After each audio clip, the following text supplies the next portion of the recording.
नमस्कार दोस्तों, स्वागत है आपका ओनली स्टडी 101 के प्लेटफॉर्म पे। दोस्तों आज हम जो है UP triple S C PET के सिलेबस में जो सिंधु घाटी सभ्यता दिया हुआ है उसको कवर करने वाले हैं। और इस एक ही वीडियो में जो है सिंधु घाटी सभ्यता से कोई भी सवाल नहीं छूटेगा। अगर इस वीडियो को आप जो 2 से 3 बार देख ले रहे हैं तो यहाँ से जो है अगर सिंधु घाटी सभ्यता से सवाल बनेगा तो यहाँ से आपका सवाल नहीं छूटने वाला है। तो आइए देखते हैं सिंधु घाटी सभ्यता को। तो सबसे पहले देख जानेंगे कि इसका खोज किसने किया था। तो देखिए, चार्ल्स मैसन जो है इसके खोज से संबंधित है। इन्होंने 1826 में नैरेटिव ऑफ जनरी नामक एक पुस्तक लिखा था।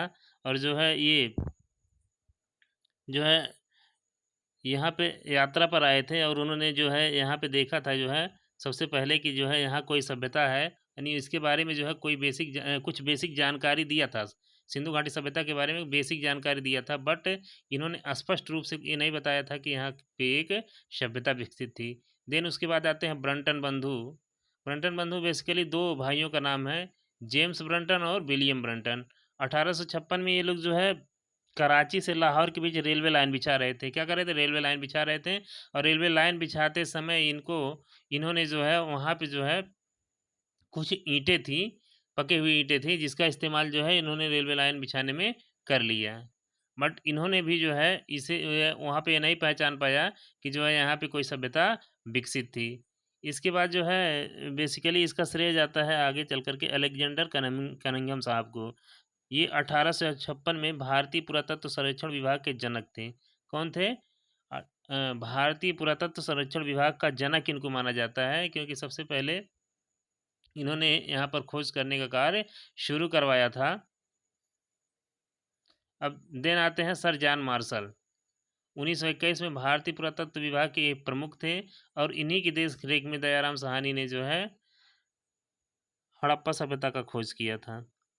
और दयाराम साहनी ने जो है हड़प्पा खुदाई का नेतृत्व किया था और 1921 में जो है यहाँ हड़प्पा को खोजा था। देन आते हैं राखल दास बनर्जी। ये जो है 1922 में मोहनजोदड़ो की खोज किए थे। यानी मोहनजोदड़ो की खुदाई करने वाले कौन थे?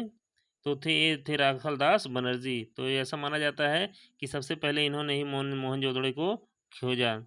देखिए, समय के बारे में अब इसके काल के बारे में जान लेते हैं।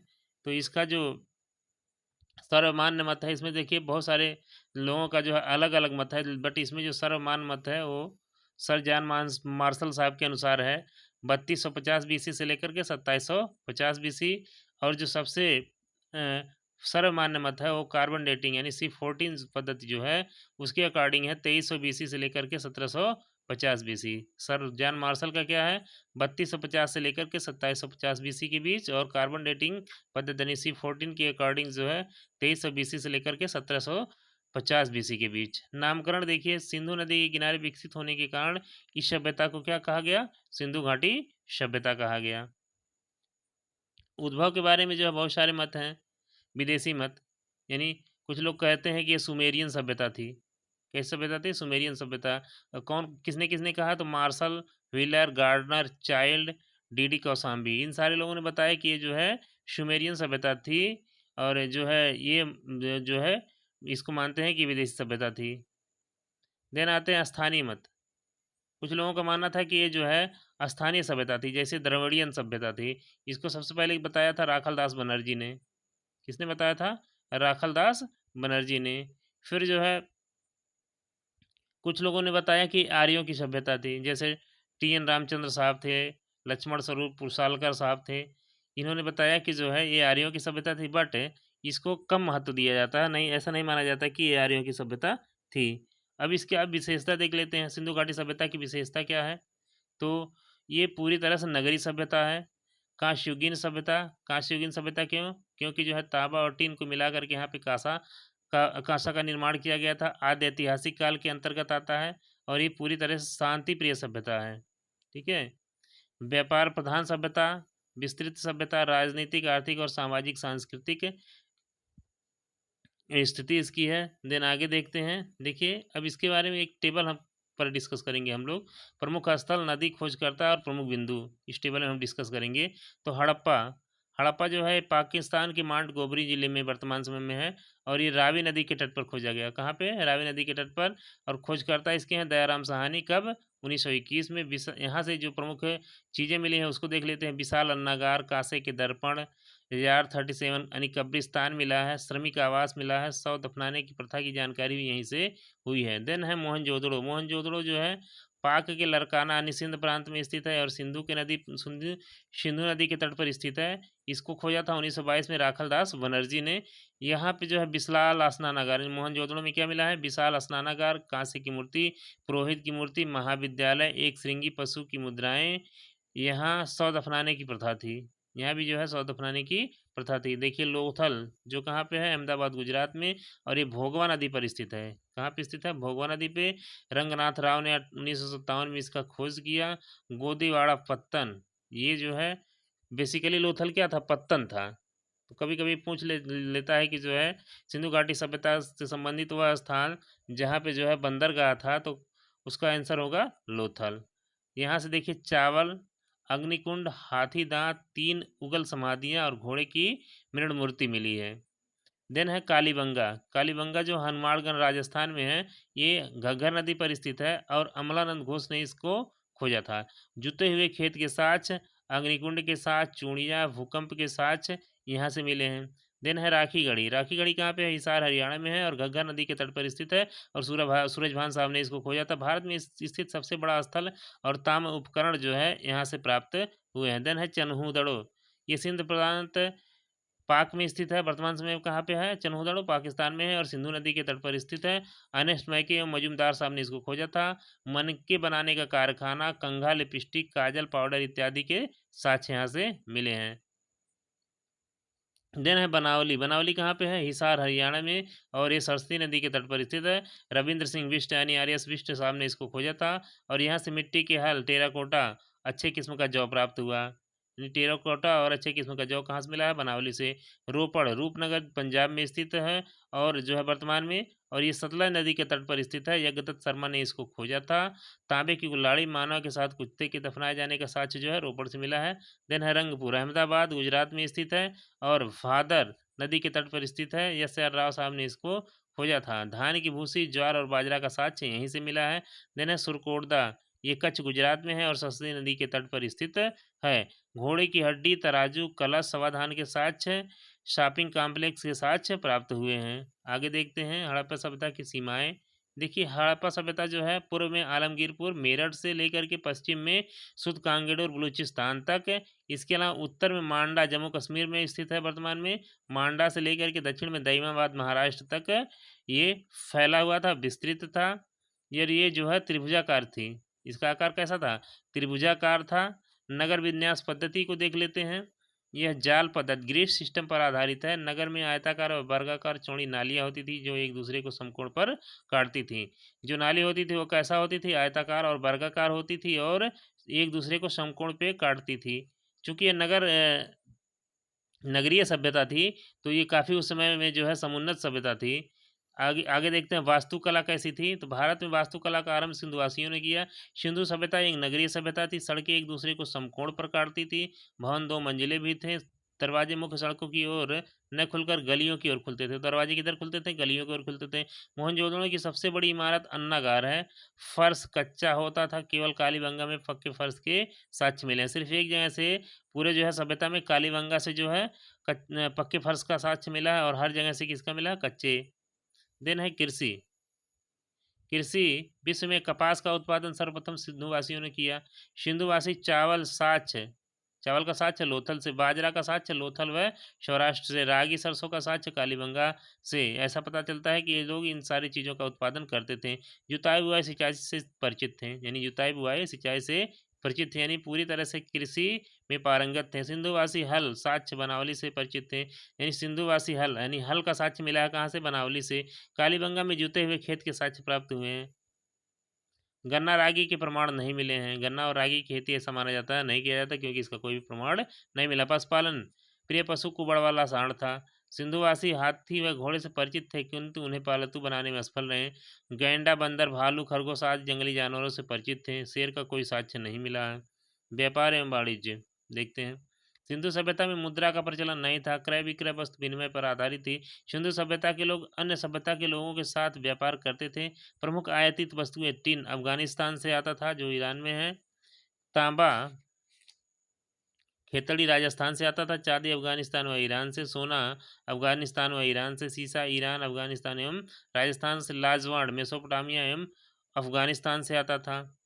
लाजवाड़ कहाँ से आता था? मेसोपोटामिया एवं अफगानिस्तान से। ये लाजवाड़ होता क्या था? एक प्रकार का ये सीसा था, नीले रंग का। निर्यात सूती वस्त्र, हाथी दांत, लकड़ी, मनके, इन सब का क्या करते थे ये लोग?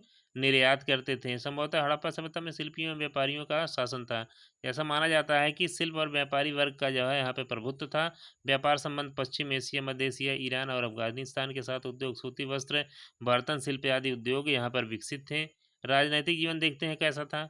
स्रोतों के अभाव में वास्तविक व्यवस्था के बारे में स्पष्ट जानकारी नहीं है। संभवतः शासन पुरोहित, व्यापारी, नगर प्रशासन द्वारा संचालित होता था। पिग्गट ने मोहनजोदड़ो एवं हड़प्पा को सभ्यता की जुड़वा राजधानी कहा है। किसने कहा है? तो पिग्गट ने कहा है मोहनजोदड़ो और हड़प्पा को सभ्यता की जुड़वा राजधानी। हंटर ने मोहनजोदड़ो को शासन को राजतंत्रात्मक के जगह जनतंत्रात्मक माना है। यानी हंटर साहब ने क्या माना है कि यहाँ पे जो शासन था वो राजतंत्रात्मक न होकर के जनतंत्रात्मक था, यानी जनता की प्रधानता थी। सामाजिक जीवन कैसा था?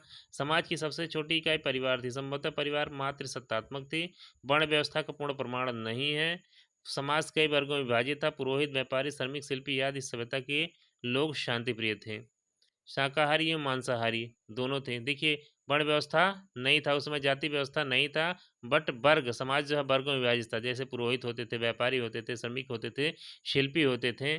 शाकाहारी एवं मांसाहारी दोनों थे। इस सभ्यता के लोग शांति प्रिय थे। आभूषण का प्रयोग पुरुष और स्त्रियां दोनों करते थे। मनोरंजन पासे, नृत्य, शिकार, पशुओं की लड़ाई, ये इनका मुख्य मनोरंजन का साधन था। मनोरंजन का साधन क्या था? पासा, नृत्य, शिकार, पशुओं की लड़ाई। और आभूषण जो है सौंदर्य प्रसाधन का जो है इस्तेमाल पुरुष और स्त्रियां दोनों करते थे, और दोनों जो है अपने बाल बड़े रखते थे। धार्मिक जीवन कैसा था? लौकिक सभ्यता पर धर्म वर्चस्वशाली नहीं था। मतलब जो वहाँ का भौतिक जीवन था, सांसारिक जीवन था, उस पर जो है धर्म का कोई प्रभाव नहीं था, वर्चस्वशाली नहीं था। मंदिर का प्रमाण नहीं मिला है। मातृ देवी की पूजा का साक्ष्य कहाँ से मिला है? मोहनजोदड़ो से। उर्वरता की देवी का पूजा हड़प्पा से। एक मुहर से प्रमुख देवता पशुपतिनाथ का प्रमाण मोहनजोदड़ो से।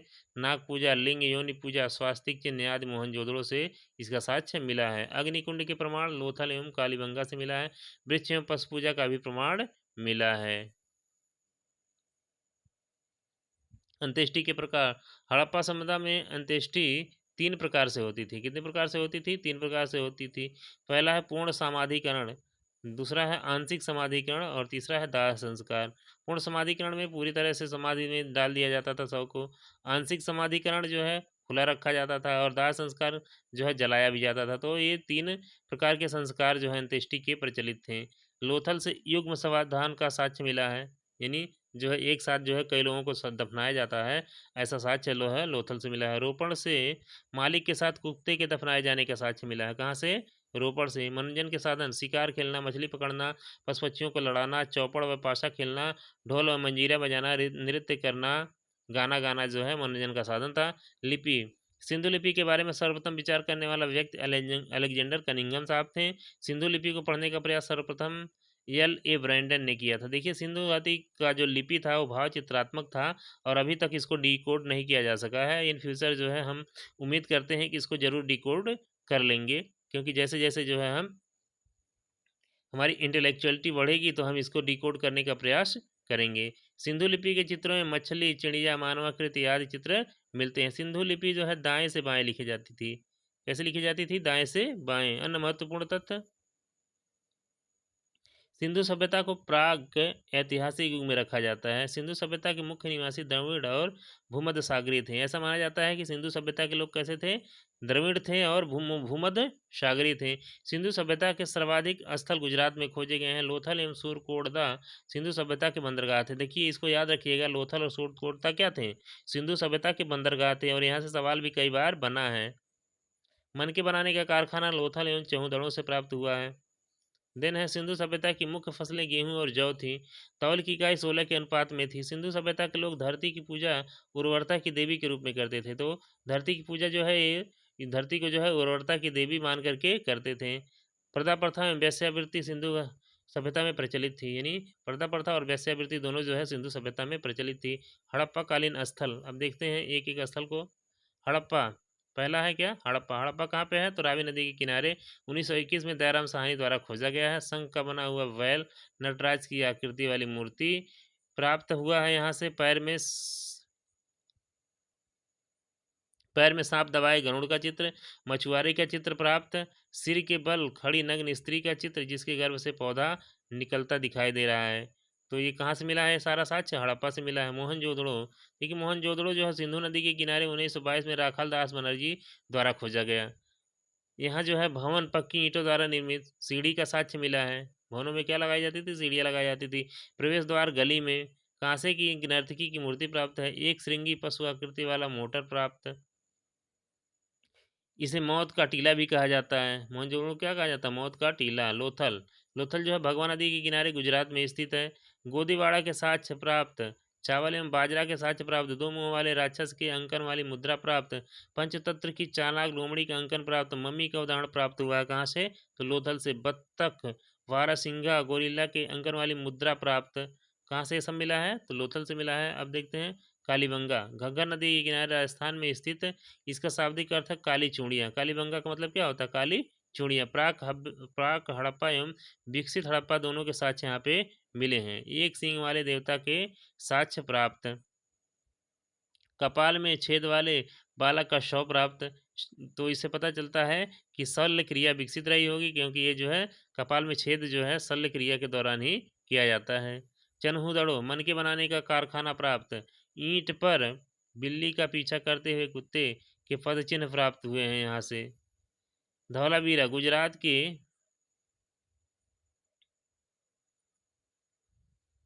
धौलावीरा जो है गुजरात के अंकन जिले में स्थित है। कहाँ पे स्थित है, कंज जिले में। जल प्रबंधन के लिए 16 जलाशयों की प्राप्ति यहीं से हुई है। क्षेत्रफल की दृष्टि से हड़प्पा कालीन नगरों का क्रम इस प्रकार है। सबसे बड़ा जो है मोहनजोदड़ो, देन हड़प्पा, धौलावीरा, कालीबंगा। नोट, धौलावीरा भारत में स्थित सबसे बड़ा हड़प्पा कालीन स्थल है। बाकी ये देखिए मोहनजोदड़ो और हड़प्पा जो है कहाँ पे स्थित है, ये सारे जो है पाकिस्तान में स्थित है। सर्वाधिक संख्या में मुहर प्राप्त का, तो ये जो है मोहनजोदड़ो से प्राप्त हुआ है, 1200 मुहरें। सर्वाधिक अफलेखी मुहर प्राप्त हुआ हड़प्पा से। मुहरें मुख्यतः सेलखड़ी से बनी थी। मुहरें किससे बनी होती थी, सेलखड़ी से। सर्वाधिक मुहरों का आकार वर्गाकार थी। पतन के कारण, तो ये सभ्यता पतन क्यों हुआ, तो कुछ लोगों का मानना है कि बाढ़ के कारण इसका पतन हुआ। तो इससे जो है जो लोग ये मानते हैं कि बाढ़ के कारण इसका पतन हुआ, तो उसमें जो है मैके व जान मार्शल साहब हैं। कुछ लोगों का मानना है कि विदेशी आक्रमण जो है विदेशी आक्रमण हुआ और इस सभ्यता का पूरी तरह से पतन हो गया। तो इसके समर्थक है चाइल्ड व व्हीलर साहब। देन है पारिस्थितिकी असंतुलन, यानी जो पारिस्थितिकी असंतुलन है, जियो इकोनॉमिकल डिस्टर्बेंस, इसके कारण कुछ लोग मानते हैं जैसे बाढ़ आ गया, बहुत बहुत ज़बरदस्त बाढ़ आ गया, या सूखा पड़ गया, या अकाल पड़ गया। तो इस मत के समर्थक है फेयर सर्विस। प्रशासनिक शिथिलता, और ये जो है जान मार्शल साहब मानते हैं कि यहाँ पे जो है प्रशासन चाक चौबंद नहीं था। यहाँ के लोग शांति प्रिय थे, युद्ध में विश्वास नहीं करते थे। इस कारण जो है विदेशी आक्रमण का आतताई आए और इनको आसानी से पराजित कर दिए और यहाँ पर अपना अधिकार कर लिए और इस सभ्यता को पूरी तरह से तहस नहस कर दिया। तो दोस्तों ये जो है हमने सिंधु घाटी सभ्यता को बहुत कम समय में कवर करने का प्रयास किया। अगर इस वीडियो को आप पूरा देखते हैं तो सिंधु घाटी सभ्यता से बनने वाला कोई भी सवाल जो है छूटने वाला नहीं है। धन्यवाद दोस्तों, थैंक्स फॉर वाचिंग। अगर आपको ये वीडियो हेल्पफुल लगे तो चैनल को सब्सक्राइब जरूर करें प्लीज़।